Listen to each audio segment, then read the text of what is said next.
Trump's new tariffs are shaking up global trades. India faces up to 26% of tariffs, but this could be a blessing in disguise.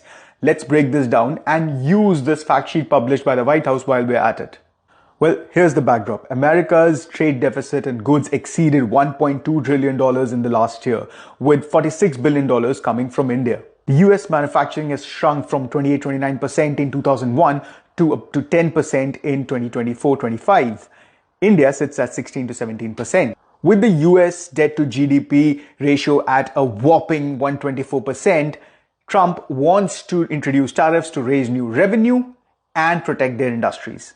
Starting April 5, Trump slaps a baseline 10% tariff on all imports. India faces a steep 26% on $76 billion worth of goods. Electronics, textiles, gems and jewelry is being hit the hardest.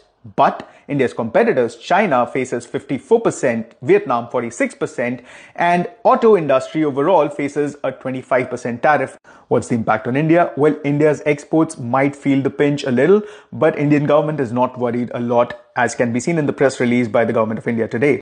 And that's largely because India's competitors, China and Vietnam, face higher tariffs. And that is an opportunity for India to grab market share in the US electronics and textiles markets.